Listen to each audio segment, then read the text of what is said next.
Thank you so much. Media వారు కూడా ప్రత్యేకమైన వందనాలు తెలియజేస్తున్నారు. దేవుని మహాకృపలో మరొక దినం మనం వచ్చి ఉన్నాం. ఈ క్రిస్మస్ దగ్గర పడుతున్న సమయంలో weekend software engineers central government వాళ్ళు మరి ఈ రోజున వీకెండ్గా ఉంటూ ఉంటాం. కాబట్టి ఈ వీకెండ్ ఈజ్ అన్ ఇంపార్టెంట్, చాలా ప్రాముఖ్యం. వారంలో చివరి రోజు అందరూ కూడా ప్రభువును ఆరాధించే దినాన 18 రోజులు మనం వచ్చిన్నాం. కాబట్టి ఈ చిన్న అంశాన్ని మనము ధ్యానం చేద్దాం. చాలా ప్రాముఖ్యమైన అంశం. చదువున వాక్య భాగం నుండి పరిశుద్ధుడైన మత్తయి రాసిన సువార్త 2వ అధ్యాయము 3వ వచనంలో చర్చిద్దాం. హేరోదు రాజు ఈ సంగతి విన్నప్పుడు అతడును అతనితో కూడా యెరూషలేము వారందరూ కలవరపడేది. అతనితో కూడా ఉన్న యెరూషలేము వారందరూ కలవరపరిచి ప్రార్థన. పరిశుద్ధుడైన స్తోత్రాలు. హేరోదు యొక్క కలవరించడానికి చెబుతూ కూడా బిడ్డలు పాటలు పాడినారు. వాక్య పఠనం, ప్రార్థన వీటన్నిటిని చెప్పారు. నాతో మాట్లాడండి. యేసు నామములో కూర్చున్నాము తండ్రి, ఆమేన్. దేవుని చూడండి యొక్క శ్రేష్టమైన సమయంలో ఈ కలవరం అనేటువంటిది, ఈ అంశాన్ని ఎక్కడ కూడా మనం చూడలేదు. అది కూడా ఒక రాజు గారు కలవరపడటం. ఏ రాజు అయినా కలవరపడితే అతను రాజుగా వచ్చదు. ఏ రాజు భయపడకూడదు. ఏ రాజు నేను ఓడిపోతానని అనుకోకూడదు. ఆ రాజరిక లక్షణాల్లో మొదటి లక్షణము ధైర్యం. అయితే ఈ రాజు హేరోదు రాజు ఆయన శూరుడు, చాలా ధైర్యవంతుడు. ఎంత ధైర్యవంతుల ముందు బాగుంటుంటాం. లూకా సువార్త 1:7 జకరియా యూదయ దేశపు రాజైన జకరియా హేరోదు దినములలో అబియా తరగతి జకరియా అను ఒక యాజకుడు ఉండెను. చాలు. ఆ గవర్నమెంట్లో ఈ పాస్టర్ గారు యాజకుడు పనిచేయటం కూడా చాలా కష్టమైన దినాలు. అందుకని ఆయన పేరు క్లియర్ మెన్షన్ చేశారు. అంతటి ధైర్యవంతుడు శూరుడు కలవరపడుట అనే మాట వచ్చేసరికి ఎందుకు కలవరొచ్చిందంటే చరిత్ర ఒకసారి ఆలోచిస్తే రాజుల మొదటి గ్రంథం 18వ అధ్యాయము 17-18 వచనాల్లో ఒక రాజు ఉన్నాడు. మొదటి గ్రంథం రాజుల 18 ఆయన ఆహాబు అనే ఒక రాజు ఎలియాను చూచి ఆ దినాల్లో ఉన్నటువంటి జనాంగుడు దేవుని జనాంగం ఇశ్రాయేలును శ్రమ పెడుతున్నాడు. ఆయన భార్య పేరు యెజబెల్. అక్కడికి ఏలియా వెళ్ళాడు. అయ్యా, నీవు ఇలా శ్రమ పెట్టడం బాగోదు, ఎందుకు శ్రమ పెట్టాలి, ఎందుకు ప్రజలను కష్టపెడుతున్నావు అని ప్రశ్నించినప్పుడు చదువురా అతడు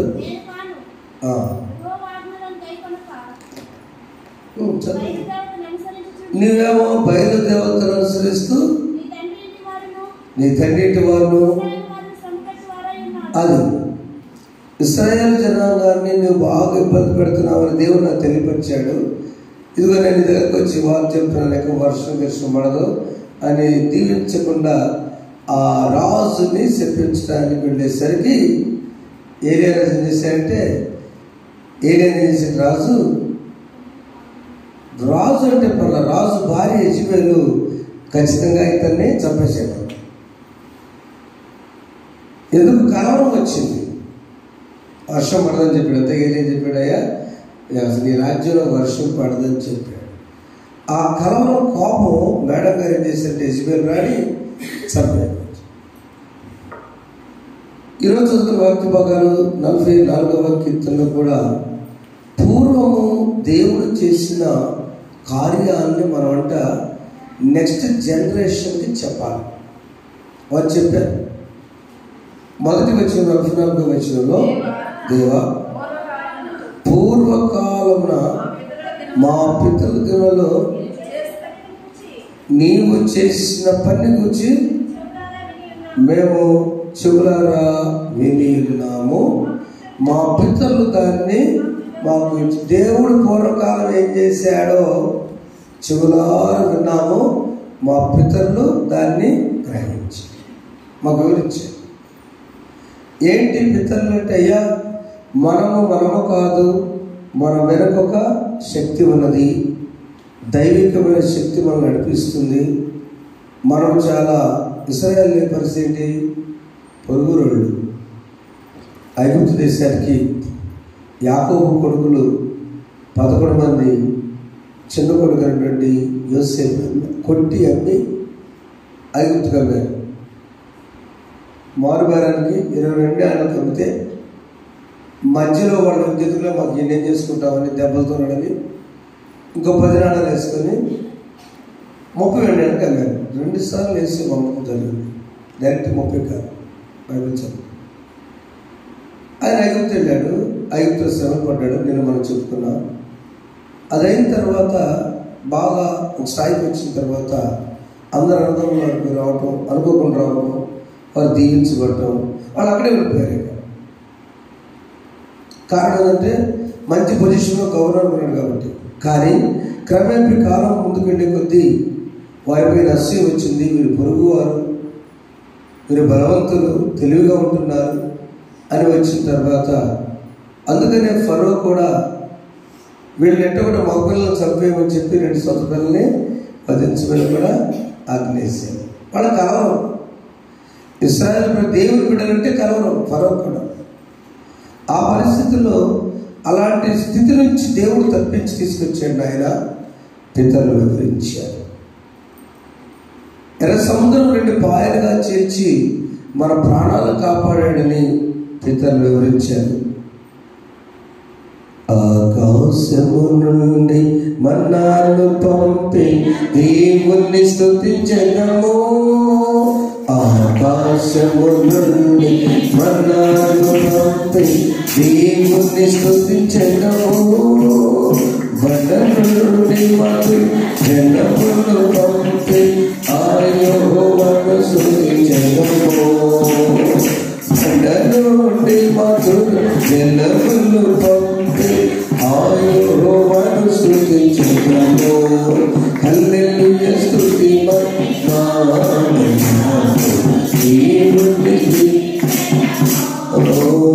అల్ల సైన్యములకు అధిపతి అయిన ఆ దేవుని స్తుతించెదము. అల్ల సముద్రములను దాటించిన ఆ యెహోవాను స్తుతించెదము. అల్ల సముద్రము దాటించిన ఆ యెహోవాను స్తుతించెదము. హల్లెలూయా స్తుతి మహిమ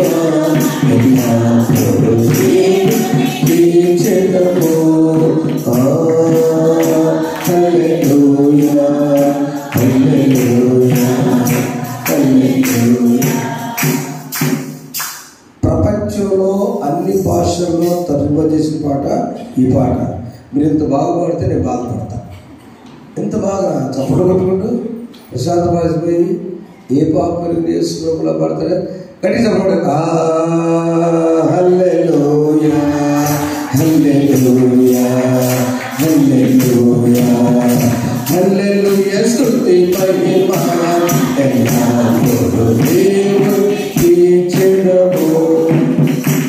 పెద్దలు జైపాల్ గారు ఎక్కువసారి పాట పాడతారు.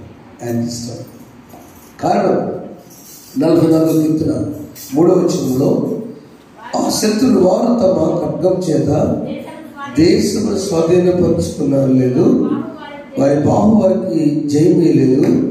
నీవు వారిని కటాక్షించింది కనుక నీ దక్షిణాస్తమే, నీ బాహువే, నీ ముఖానికి ఎవరికి ఇశ్రాయేలుకు విజయం. రాజుగారు కలవరపడ్డాడు ఫరో. వీరు ఎన్నుకున్న శక్తి ఏమిటి? ఫరో రాజు కలవరపడ్డానికి కారణం సైన్యం తరువాత వచ్చారు, సముద్రం సెంటర్కి వచ్చారు. ఇశ్రాయేలు ఇక్కడ సైన్యం ఉంది, అక్కడ జనం ఉన్నారు. ఇశ్రాయేలు దాటారు, ఈ సముద్రం కలగానే అందరూ కూడా అంతమైపోయారు. దేవుని శక్తి. ప్రియమైన వాళ్ళారా, నాటి రాజు కలవరపడ్డాడు ఫరో, అహాబు రాజు కలవరపడ్డాడు, హేరోదు రాజు కూడా. శూరుడు ధైర్యవంతుడు కలవరపడ్డాడు. ఏంటి కారణం అంటే దేవుని బిడ్డలైనటువంటి వారు జ్ఞానులు యేసు ప్రభు చూడాలనే ఆశతో ఎప్పుడైతే వచ్చి అక్కడ ఈ సంగతి చెప్పిన సంగతి 2వ వచనం, యూదుల రాజుగా పుట్టినవాడు ఎక్కడ ఉన్నాడు? మా చెప్పండి అడ్రస్. అవునా? ఆ రాజుగారి దగ్గరికి వెళ్ళి యూదుల రాజుగా పుట్టినవాడు ఎక్కడ? బంగారు పుట్ల దగ్గర మీరు వెళ్ళి మీకు తెలిసి బంగారు పుట్ట చదివితే ఎందుకమ్మా మా దగ్గర తక్కువ ఇస్తాం కదా, మా షాప్లో లేకపోతే బాధ అంటారు. అయితే అదే రేపు అడ్రస్ అడిగారే చూపుతున్నాకండి పండేసుకొని చూపుతారంటారా? ఎవరైనా అంటారు ప్రపంచంలో అంటారు. కారణం అసలు నేనే రాజునైతే రాజు పుట్టడం ఏంటి అని మొట్టమొదటి కలవరము. జ్ఞానులు వస్తే ఆ దినాలు కష్టంగా వచ్చి దీవించి వెళ్ళేవారు, కొద్దిసేపు వెళ్ళేవాళ్ళు, మీ దేశ పరిస్థితులు కనుక్కొని వెళ్ళేవాళ్ళు. ఈ జ్ఞానులు ఎలాంటి ఖగోళ శాస్త్రజ్ఞులు ఎప్పుడు పైన చూస్తారు. మొన్న చెప్పాను, నక్షత్రము ఎక్కడ పుట్టిందండి? యాకోబులో ఉదయించింది, ఇది బబులోనులో ఉంది, ఇక్కడ ఈ లెక్కలో మేము వచ్చాము, కన్ఫామ్ పుట్టాడు అని వాళ్ళు అంటున్నారు. సరే కథలు వచ్చి అక్కడ వంటి చదువుతున్నాను. కాబట్టి రాజు ప్రధాన యాజకులను ప్రజలను శాస్త్రులను అందరినీ అదర్ చేసి సమకూర్చి ఈ జ్ఞానం అడుగుతున్నారయ్యా, యూదుల రాజుగా పుట్టినవాడు ఎక్కడ ఉన్నాడని వాళ్ళు అడుగుతున్నారు. ఏనేమో క్రీస్తు ఎక్కడ పుట్టారని వాళ్ళు అడిగారు. అందుకు వారు ఈ ప్రవచనాన్ని వాళ్ళు కూడా తీశారు. అవునా? వాళ్ళు కూడా తీశారు, రాజుగారి తరపున కూడా తీశారు. వాళ్ళ దగ్గర చరిత్ర ఉంది, గ్రంథాలు ఉన్నాయి, ఆధారాలు ఉన్నాయి. అయ్యా మర్తీసము యూద దేశ బెత్లెహేముగా, యూద దేశ బెత్లెహేమా కావు, ఇశ్రాయేలు నా ప్రజలను పరిపాలించే నీళ్ళను వచ్చినని ప్రవక్త ద్వారా వ్రాయబడింది. ఎప్పుడైతే వాళ్ళ బ్యాచ్ జాగ్రత్త రాజుగారు ఇలా కూర్చున్నాడు, 3 జ్ఞానులు వచ్చారు, ఇటు చూస్తే కలవరం వచ్చిన దానికి రాజుగారు పుట్టాడు, మాకు అడ్రస్ చెప్పన్నారు వాళ్ళు, మేము పూజించాలండి అని చెప్తున్నారు. ఇటు చూస్తేనేమో పిలిపించాడు ఆయన, మంత్రి వర్యులు అంతా ఉన్నారు, గ్యాస్ మొత్తం జనం ఉన్నారు. రాజుగారు పుట్టేంటి మన దగ్గర, అది కూడా యూదులు ఇశ్రాయేలు నుంచి వచ్చాడు చెప్తున్నారు.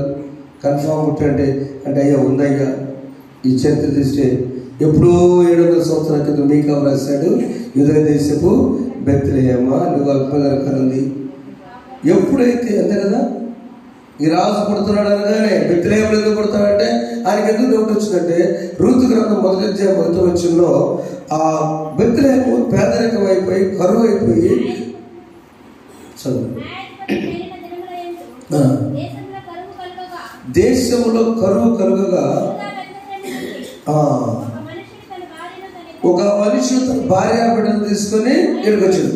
అంటే బెత్లెహేములో కరువు పరిస్థితి కాబట్టి, ఆ కరువు ఉన్నప్పుడు కొంతమంది సహాయం చేసేవాడు కాబట్టి చరిత్రలో ఖచ్చితంగా మనలో పరిస్థితులు బాగాలేదేమని కొత్త రాజు ఇక్కడ పుట్టాడని కలవరం వచ్చింది. మీకు అర్థం కావటం చెప్తాను. మొదటి కలవరం హేరోదు రాజు కలవరం, యూదులుగా రాజు పుట్టాడు అడ్రస్ ఎక్కడ అనగానే నెంబర్ 1 కలవరం, అది బాగానే ఉంది. నెంబర్ 2 వీళ్ళ వర్గం కూడా చెప్పారు, అయ్యా కన్ఫామ్గా ఈ టయానికి పుట్టారు. ఇప్పుడు ఏం చేసిన వాళ్ళందరూ పంపించేసి మీరందరూ వెళ్ళండి అయ్యా, జ్ఞానం మాత్రం ఉండండి, సరే జరిగింది వెళ్ళని. ఏమడిగంటే ఈ జ్ఞానులతో సీక్రెట్గా ఆలోచన చదవాలా అంతటి లేదు, ఆ జ్ఞానులను రహస్యముగా పిలిపించి సీక్రెట్ ఆ నక్షత్రం కనబడే కాలము వారి చేత పరిష్కారంగా తెలుసుకున్నాను. అయ్యా అసలు వాస్తవం చెప్పండి, పుట్టినట్టేనా? అయ్యా పుట్టినట్టే, ప్రూఫ్ ఇంకోసారి చూపించు, ఇదిగయ్యా ఇది టైం, ఈ టైం నక్షత్రం, ఈ టైంలో వచ్చింది, ఈ టైం ప్రవచనం, బబులోను దేశంలో వచ్చాం, మాకు చెప్పాల్సిన అవసరం ఉంది. కన్ఫామ్ అయిపోయాడు, కన్ఫామ్. ఇక నా పోస్ట్కి ఇబ్బంది వచ్చిందని రాజు కన్ఫామ్ అయిపోయాడు. ఎప్పుడైతే తన యొక్క రాజరికం పోతుందని భయపడ్డాడు, ఆయనకి వయసులో ఉన్న రాజు, ముసలాయనే కాదు ఆయనకి 2 సంవత్సరాలు కొడుకున్నాడు. ఆ తర్వాత పరిపాలన చేసుకుంటూ ఉన్నాడు. దీనికోసం చాలా కష్టపడి ఎక్కాడట హేరోదు. ఆ దినాల్లో చాలా కష్టపడి నేను ఈ పోస్టులో రాజుగా ఉన్నానే, ఇప్పుడు ఇది పోయిందంటే ఎలా? పైగా పుట్టాడని చెప్పారు. ఆ రోజుల్లో క్రీస్తు పూర్వం 587 సంవత్సరాలు కూడా 8 సంవత్సరాల అతను కూడా రాజు అయ్యాడు. పిల్లలు రాజరికం చేయొచ్చు, జస్ట్ అక్కడ కూర్చోబెడతారు, ఆడ కూర్చోబెట్టిన పరిపాలన అంతా కూడా మంత్రులు చేస్తారు. బట్ క్వాలిఫికేషన్ వయసుతో పరిమితం లేదు. వయసుతో పరిమితం లేదు కాబట్టి ఖచ్చితంగా రాజు ఉంటాడు, వీడు ఎక్కడ పెరుగుతున్నాడు, ఈయన ఎక్కడ పెరుగుతున్నాడు అని చెప్పి ఆ హేరోదు కలవరపడ్డాడు. హేరోదు రాజా నమో నమో, జ్ఞానం పడుతున్నారు. రాజాది రాజిట జనించెను, హేరోదు రాజా నమో నమో, రాజాది రాజి జనించెను. ఆ ప్రభుని దర్శించి ప్రారంభని హేరోదు తెలిపాడు తపనముగా. మీరు వెళ్ళి ఆ శిశువు విషయమై జాగ్రత్తగా విచారించి తెలుసుకోగానే నేను వచ్చి ఆయన పూజినట్టు వారికి నాకు వర్తమానం చెప్పని వారిని బెత్లెహేము, అప్పుడు అడ్రస్ క్లియర్గా పంపించాడు. జరిగింది. అప్పటి వరకు రాజుకు తెలియదు పుట్టాడని. ఇప్పుడు చెప్తున్నాడు, మా వాడు కూడా చెప్పారు కనుక బెత్లెహేము వెళ్ళండి పంపించాడు. కలవరం ఏంటంటే వీళ్ళు ఖచ్చితంగా తిరిగి వస్తారు. తిరిగి వచ్చేసరికి ఈ సీక్రెట్ కూడా తెలియకూడదని స్ట్రిక్ట్గా ఆర్డర్స్ జారీ చేశాడు. ఆ చరిత్ర చదివితే ఈ అప్పుడున్నటువంటి బ్యాచ్ ఉన్నారు కదా శాస్త్ర బస్సులో, ఇది మాత్రం మీరు గోప్యంగా ఉంచండి. రహస్యంగా జ్ఞానం సంగతి చూసుకుంటా వాళ్ళు క్లియర్గా తెలుసుకుని వస్తారు, అక్కడికి వెళ్ళి మార్చేద్దాం అని డిసైడ్ అయింది. కానీ దేవుని దూత తోడుంటుంది కాబట్టి మీరు మరొక మార్గాన్ని పంపిస్తే జ్ఞానం రాలా. ఈ బెత్లెహేము జ్ఞానం రాలా. 70,000 మైళ్ళు 2 సంవత్సరాల ప్రయాణం వాళ్ళదు. ఈ 2 సంవత్సరాల ప్రయాణం అయ్యే మళ్ళీ వెనక రాలా. ఏంటి వీళ్ళు రాలేదు అని ఆర్డర్ జారీ చేశాడు. ఏంటంటే 2 సంవత్సరాలైంది మీరు బయలుదేరి ఆ నక్షత్రం ప్రారంభమైంది. యాకోబు నక్షత్రం 2 సంవత్సరాలు కాబట్టి ఈ 2 సంవత్సరాల్లో పిల్లలను హతమార్చండి. అది కాదు. ఆ 2 సంవత్సరాల పిల్లలు అలానే ఆర్డినెన్స్ జారీ చేశారు, జీవో పాస్ అయింది. అప్పుడు వచ్చి ఆయన అంటాడు మంత్రి గారు, అయ్యా కొంచెం నిర్ణయం తీసుకున్నప్పుడు జాగ్రత్త తీసుకో. అక్కర్లేదు, ఎందుకు మంత్రి భయపడతావు అన్నాడు. కాదు రాజా, ఆ 2 సంవత్సరాలు నీ కొడుకు కూడా ఉన్నాడు. రాజు మరలా కలవరం. యూదురాజు పుట్టాడంటే ఒక కలవరం, శాస్త్ర పరిశీలన వచ్చేసి ఇది ప్రూఫ్ అయిపోయింది బెత్లెహేము పుట్టాడంటే 2వ కలవరం. 3వ కలవరం, ఆ 2 సంవత్సరాల్లో నీ కొడుకు కూడా ఉన్నాడు రాజా, యువరాజు ఉన్నాడు. కలవరం ఒక కళ్ళట్లు మూసుకొని కంచేసి, నాకంటే నా కొడుకు ఎక్కువ కాదు, నా పదవి. ఇది రాజు గారి మనస్తత్వం. అంత కఠినది, అంత ధైర్యవంతుడు, కొడుకుని చంపుకునే అంత ధైర్యవంతుడు. అది ధైర్యం అనకూడదులేదు, మొండివాడు.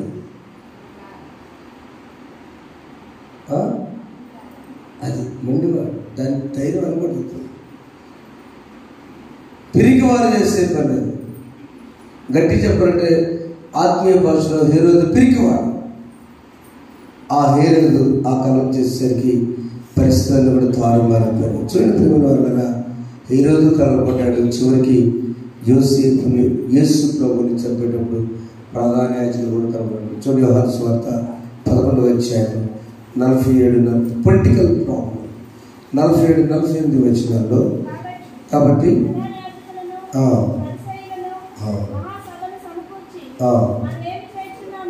మనం ఏం చేస్తున్నాం అసలు? ఈయన అనేక అద్భుతాలు చేస్తున్నాడు యేసు అని ఆయన. కాబట్టి నేను ఇట్లా వదిలిపెడితే సరిపోద్దా? చదువు. మనం ఆయన ఎలాగో చూసి ఊరకుండిన ఎడల చదువు సరిపోతుంది మొత్తం. ఈ యేసునైనా ఇక్కడ ప్రధాన యాజకుడికి వాళ్ళు కూడా కారణం వచ్చింది. ఎందుకంటే యేసు అద్భుతాలు చేస్తున్నాడు, యేసు యేసు అని అందరూ అంటున్నారు. ఈ గవర్నమెంట్ అసలే వీళ్ళు ప్రజలంతా ఆయన వైపున్నారు కనుక ఈయన ఎంత చూస్తా పెడితే రోమా గవర్నమెంట్ వచ్చి మనం వెళ్తారు ఆయన అని వాళ్ళకి వాళ్ళు కలవరం పడిపోయారు. ప్రేమ బిడ్డలారా, మన పక్షంగా దేవుడు ఉన్నప్పుడు మన శత్రువులకు కలవరమే. దేవుడు శక్తిమంతుడు. ఆధ్యాత్మిక మనకు ప్రయోజనం వాక్యం ద్వారా ఎక్కడో హేరోదు కనపడుతుంటే నీ సమస్యమైన శత్రువైన అనారోగ్యమైన ఆర్థిక పరిస్థితి వ్యాధులైనా మనోజన ఏదో ఒకటి మనల్ని డిస్టర్బ్ చేయడానికి ట్రై చేసినప్పుడు నేను అందరూ సంతోషంగా ఉన్నాం. కొన్ని అంశాలు మనం ప్రార్థన చేశాం. అక్కడ పాల్గొంది కిరణ్ గురించి ఉంది. కిరణ్ 10 గంటలు సర్జరీ జరిగింది, సక్సెస్ అని చెప్పడం ఒకసారి దేవుడి ఏం నథింగ్. మళ్ళీ నేను క్లారిఫై చేసుకున్నాను. రేపు ఈరోజు సాయంత్రం తన కళ్ళు గురించి మాట్లాడతాను. దేవుడు చాలా బాధ దేవుడి ప్రార్థన ఆలకించండి. అయితే వేరుగా ఉండేది. దేవుడు మన ప్రార్థనని బెత్లెహేము చిన్నదైనా ఆ చిన్నదాని నుంచే రారాజు వచ్చాడు. మన కలరు అక్కర్లా. మన అనుకున్నవాడు ఎప్పుడో మాటిచ్చాడు. అబ్రహాము నేను సంఖ్య నిర్గమకాండం 2వ అధ్యాయం 24వ వచనంలో దేవుడు ఒక మాట ఇచ్చాడు. ఎవరు ఇచ్చాడు తెలుసు అక్కడ? అయ్యో అబ్రహామా, నీ సంతానాన్ని నేనప్పుడు విడిచిపెట్టను, నువ్వు ఎవరికైతే అక్కడ నేను తోడైతే చెప్పలేదా? దేవుడు వారి మూర్ఖులు విని దేవుడు ప్రజలకు మూర్ఖులు అబ్రహాము ఇస్సాకు ప్రమాణ నిబంధనని జ్ఞాపకం చేసి మర్చిపోడండి. మన ప్రార్థన ఏ ప్రార్థన? అది మూర్ఖులతో చేసే ప్రార్థన. అదేవిధంగా దేవుడు మనం ప్రార్థన చేద్దాం. ఏ రోజు లాంటి ఎంతమంది వచ్చినా జ్ఞానుల యొక్క ప్రాణాన్ని కాపాడదు. వెనక్కి వస్తే ఆ ప్రాణములు పోయాయి. అవునండి, జ్ఞానం వెనక్కి వస్తే కనుక మనం తప్పించువాడు మన దేవుడు. కలవరపడవద్దు, కలవరపడద్దు. 14వ యోహాను సువార్త మొదలు వచ్చినాము. మీ హృదయములను ఎక్కడ కూడా పండుగ దినాల్లో ఎక్కడ కూడా కలవరపడద్దు. మీ హృదయములను కలవరపడనీయకుడి అంతే. మనం కలవరపడద్దు. కలవరపడేలా ఆ రాజు కలవరపడ్డాడు. మనకు అక్కర్లేదు. ఏలియా కలవరపడలేదు. ఎందుకంటే దేవుడు ఎక్కడికైనా నడిపిస్తున్నాడు. అవునా? ఇశ్రాయేలు కలవరపడక్కర్లేదు, ఫరో కలవరపడ్డాడు. జ్ఞానులు కలవరపడక్కర్లేదు, ఏ రోజు కలవరపడ్డాడు. మనం కలవరపడక్కర్లేదు. కలవరపడటం అంటే ఏదన్నా ఆ మాట ఇంగ్లీష్లో do not trouble your hearts. భయపడద్దు, దిగులు చెందద్దు. ఏ చింతల్లో కూడా దాన్ని ఆయన మీద వద్దాం. నువ్వేం చేయలేవు.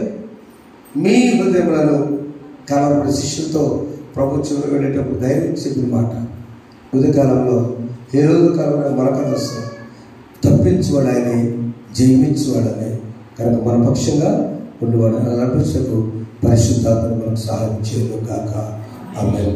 నీవు నా పక్షమై ఉన్నావు గనుకే జయమే జయమే ఎల్లవేళల జయమే.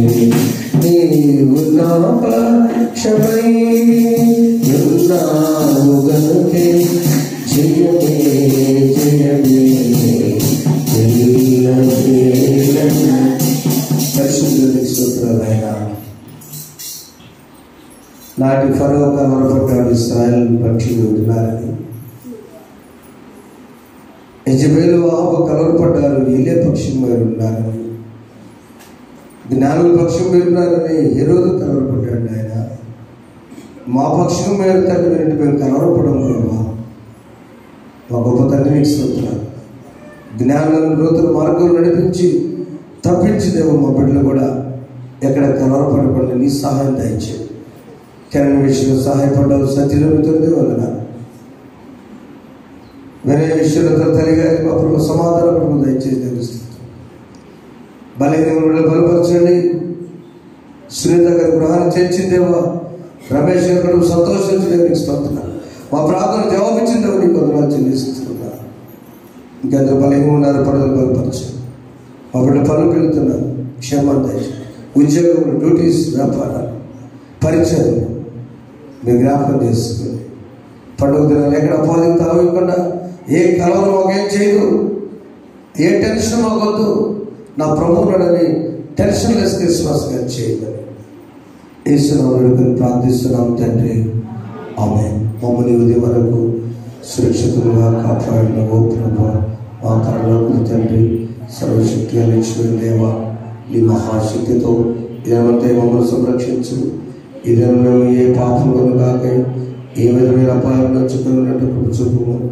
మా కార్యములన్నీ నీ ఆజ్ఞకు అనుకూలమై నీ దృష్టిలో నీతిత్వములను మిమ్మల్ని నీతో పరిశుద్ధాత్మతో సదా ఏకదేవుడై యుగములను జీవించి పరిపాలించు నీ ప్రియకుమారుడు మా ప్రభువైన యేసుక్రీస్తు వారిని వేడుకొనుచున్నాము. ఆమేన్. పరలోకమందున్న మా తండ్రి, నామం పరిశుద్ధపరచుకొనుగాక, నీ రాజ్యం వచ్చుగాక, నీ చిత్తము పరలోకములో నెరవేర్చినట్లు భూమి మీద నెరవేరుగాక. మా ధరను మాకు దయచేయి. మా ఏళ్ళ ప్రార్థన చేసిన వారు మేము క్షమించిన ప్రకారం మా ప్రార్థనలను క్షమించు. శోధనలు దయగా దృష్టి తప్పించు. రాజ్యము, శక్తియు, మహిమయు నిరంతరం నీవేనవి. ఆమేన్.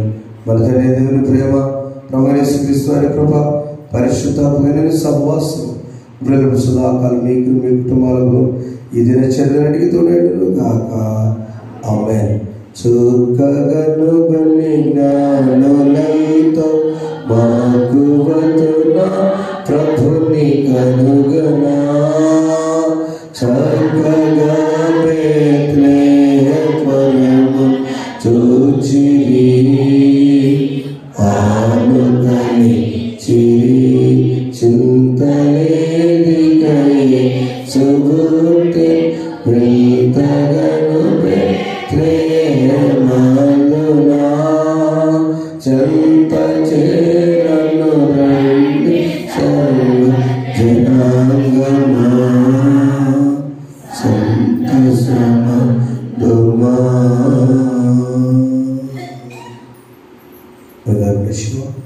అందరికి విధానం తెచ్చేసుకుంటున్నాం. Remove your troubles. దేవుడు మీ ట్రబుల్స్ తొలగించి మేము ధైర్యపరిచిన దాకా. ఆమేన్. సంధ్య గారు ప్రార్థన చేస్తారు. రవీంద్ర గారి కుటుంబం